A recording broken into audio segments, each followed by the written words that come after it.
Hello and a very warm welcome to Rajya Sabha Television. You're watching The Big Picture with me, Frank Rausan Pereira. Mental health and its deterioration has been a troubling aspect for many people around the world. It has picked up a lot of steam in India as well. There has lately been a lot of conversation around self-harm and suicide since they are now being acknowledged as legitimate outcomes of mental health issues. Doctors insist that suicide is preventable and one simply needs a lot of self-awareness and basic knowledge in order to keep themselves and their loved ones safe and secure. In this edition of The Big Picture, we will analyze how to stay mentally healthy during these difficult times. Joining me on the program today are Dr. Murthy, Professor and Head, Department of Psychiatry, NIMHANS, Sohan Singh, Yoga Guru and Lifestyle Coach, and Dr. Gauri Shankar Kaloiya, Associate Professor, Clinical Psychology, AIIMS. Thank you to all my guests for joining me on this edition of The Big Picture. Murthy, I'd like to begin the program with you first. Let's understand and talk about this issue of mental health. How serious of a problem is it? Worldwide, we see people going to shrinks, we see people getting medical help and trying to get assistance. Is that the case in India as well? Thanks for that question, Frank. As you said, this pandemic has created mental health problems all around the world. And this month being the month of mental health awareness, I think it's very, very important, and I'm glad you focused this whole episode on mental health. Mental health problems in relation to the pandemic have been there in different phases of the pandemic. You know, when it began, there were a lot of fears that people had. They weren't sure, how this virus spread from people to people, what kind of precautions they may take. They were worried. There were worries about getting the infection, about transmitting the infection, particularly to the elderly, particularly to children. There were worries about what kind of mask to wear and so on.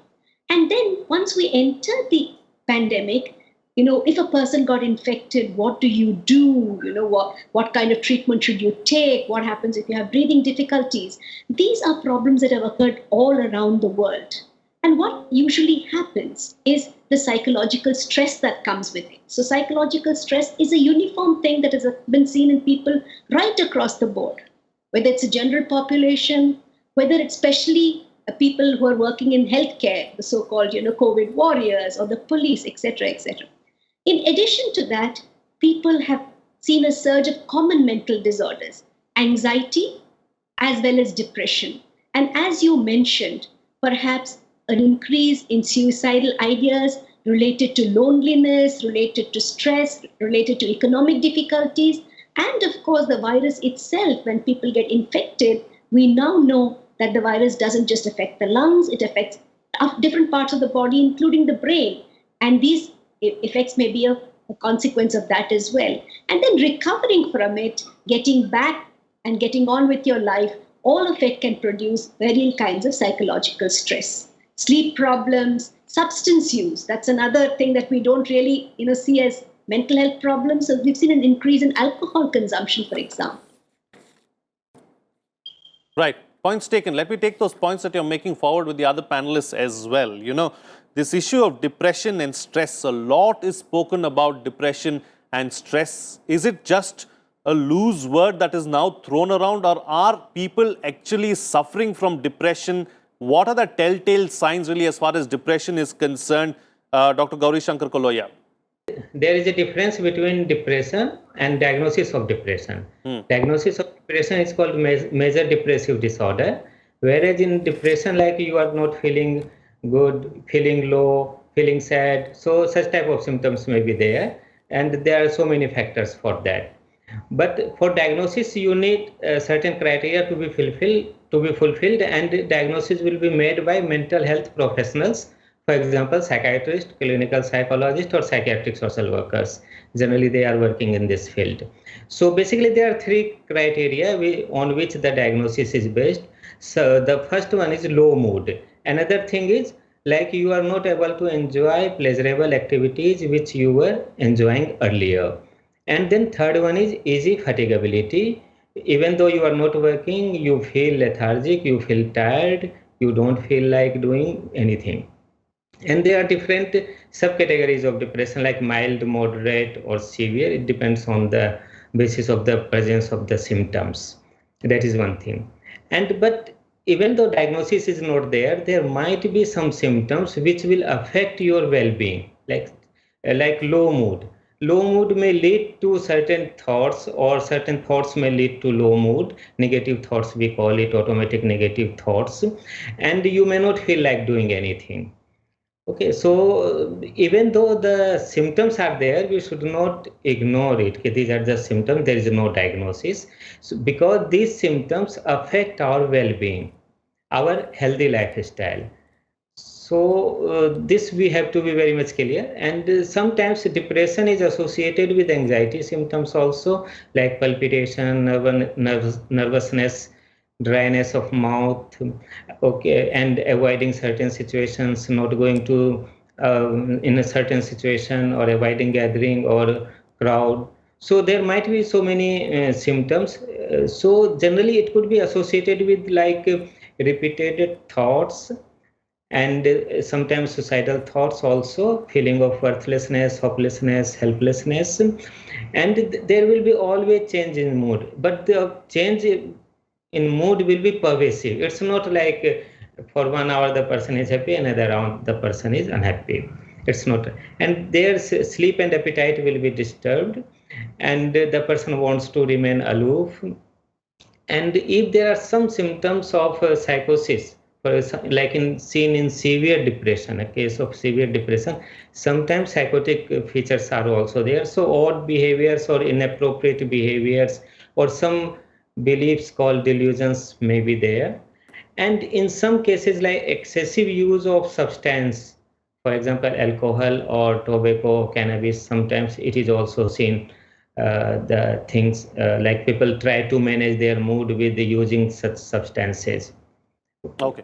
Okay. Points taken. Let me take the points that you're making forward as well. But Sohan Singh, let me understand from you, since we've spoken about the pandemic, since we're talking about anxiety, since we're talking about stress, since we're talking about all these issues that people are going through at a time like this, this fear of whether, your job will be there or not today or tomorrow. That's another big fear that people are dealing with, whether they'll be able to get through the year.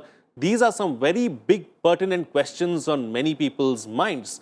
At a time like this, and while someone is going through a situation like that, how do you stay calm? What needs to be done so that you can, take a deep breath and stay calm first and then think about anything else?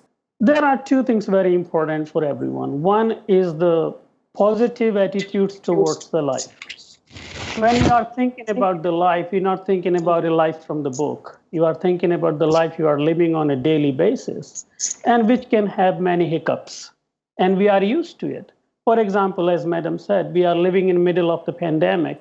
So many things are happening, and there is no certainty what's going to happen tomorrow.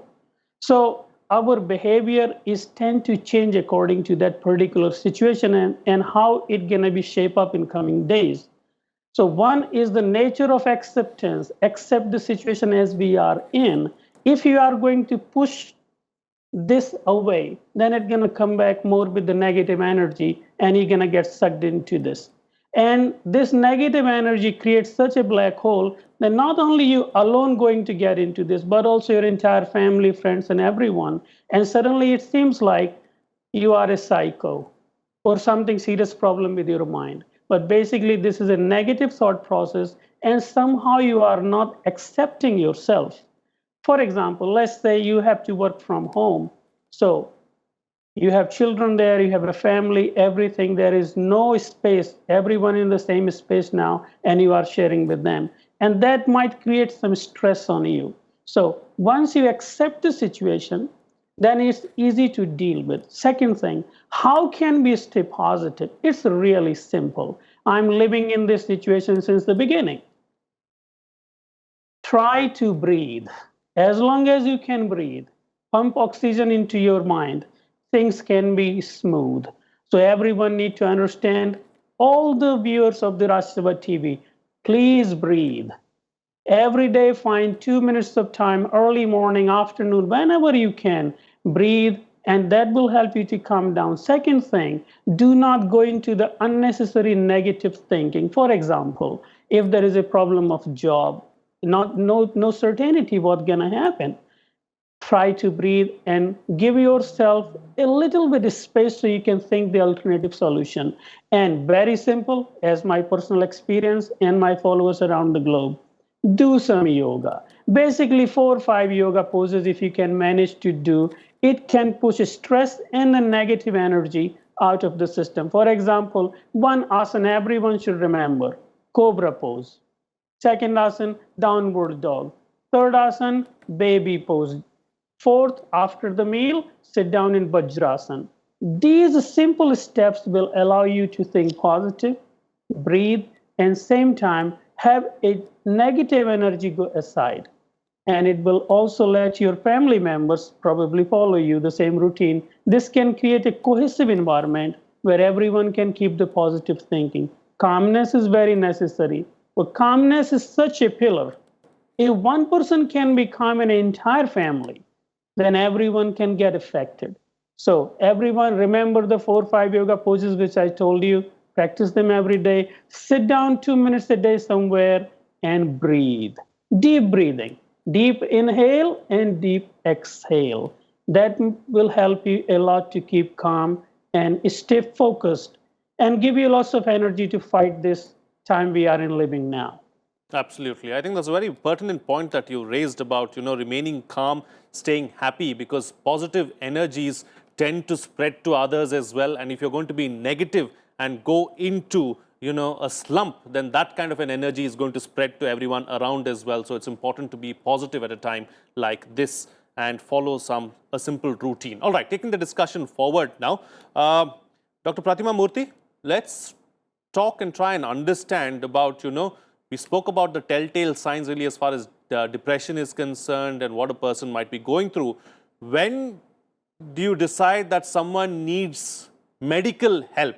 And when do you decide to go and see a practitioner to get that medical help? Okay, so as we discussed earlier, there can be symptoms of depression. Sometimes, when things are not going your way, you're feeling a little down, you may be a little tearful, or you may miss a sleep, your regular sleeping patterns 1 or 2 days. But if it persists for 2 weeks or more, you find yourself unable to enjoy the things that you were usually enjoying. You find yourself not hungry, not sleeping well, having a lot of negative thoughts about yourself, about your future, and even sometimes feeling that, life is not worth living. If these things are there persistently, it's very important to reach out for help. Whom do you call for help? I think the most important thing is to be free to tell somebody that you're feeling like this. It's very important to communicate this to somebody, and therefore the first thing that we must avoid is the stigma about talking about it. Sohan mentioned the word psycho, and I think that's a little stigmatizing, and I think we should not stigmatize, because these are common responses that many people, 1 in 10 people, can actually experience these kind of symptoms. So the most important thing is to communicate it so that somebody else understands the way you are feeling.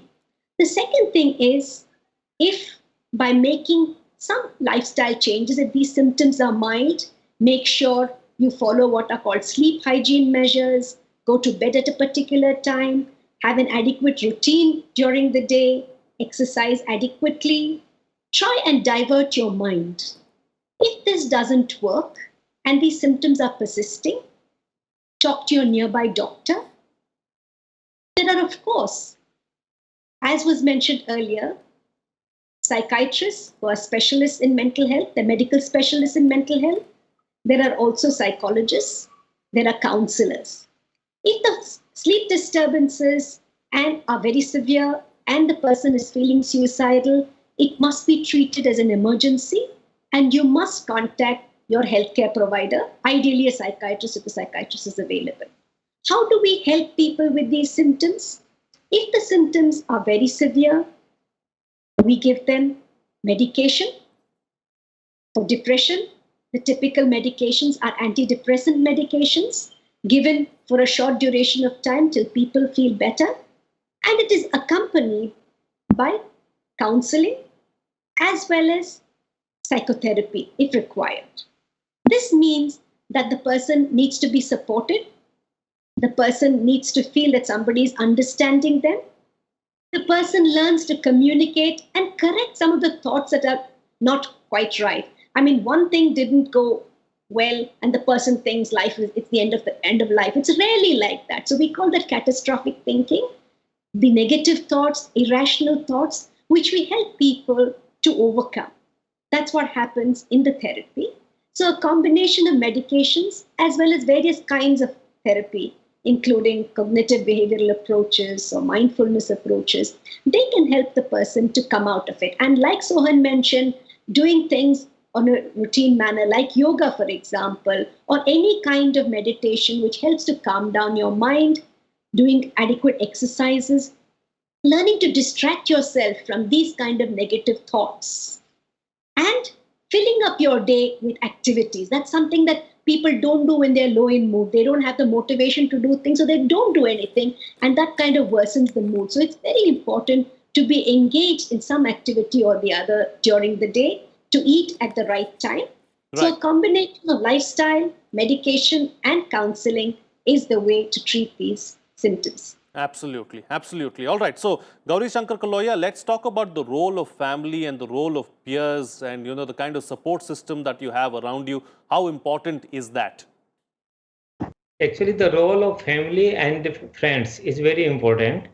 In almost all psychotherapy, we try to involve family in the treatment. Even in the patients, those who are on medication, we also involve family members to check the compliance and to help the patient in certain activities.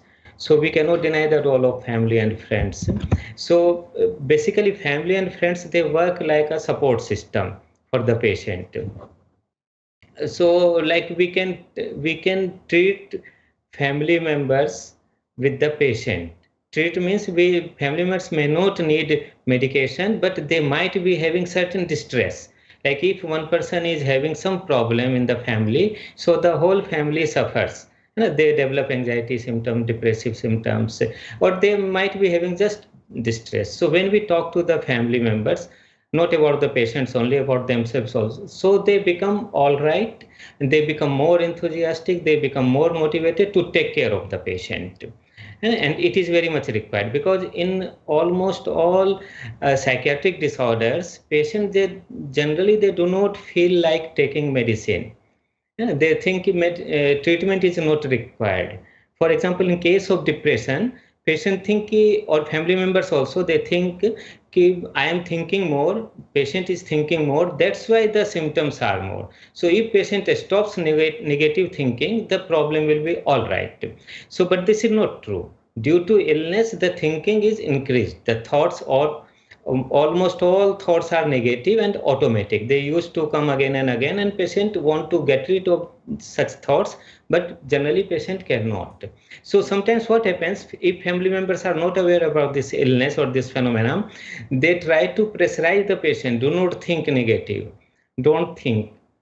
If patient doesn't feel energetic, so they push them. They put lots of pressure to get up and do some work, because they think if the patient start working, the problem will be all right. There won't be any problem. Right. So there must be some information family members should be given, so it will help the family members' distress as well as patient's treatment.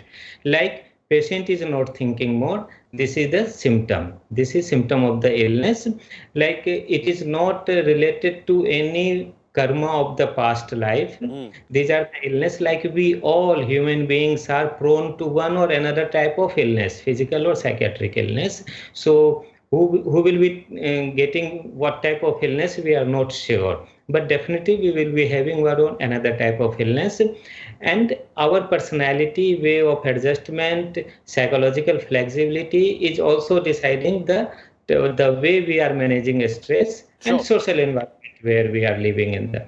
So understanding this thing, the illness is not due to just thinking or doing certain work, it is a biopsychosocial basically model.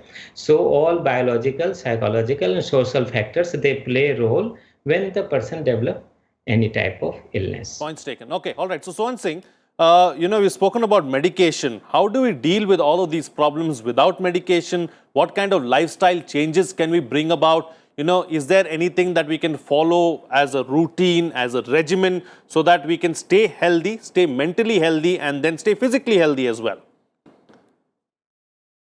I work with the suicidal cases, and I work with the heavy depression, serious depression people, and I always use yoga therapy, and there is a condition I put with the person that you have to stop the medication. And some of them are so fearful because the dependency they have on the medication, the entire trust goes on the dose. Like, if I'm not having this pill, I'm not going to live another day. When I work with the people with high blood pressure, and then they said, I'm eating twice a day. And I said, well, can you eat once a day? They said, no, I might not survive tomorrow. I said, you can. Look at your vital system. Look at your vital energy. But that dependency going on for a while, so it's not easy to make them understand on day one. But what happens that engaging yoga, excuse me, and the trust in their own body system. What happens whenever someone is going through this depression, anxiety disorder, or a stress disorder, they start losing the confidence in their body system, and they start believing the outside system, a medication system, that something gonna go into my body and fix my body and mind both.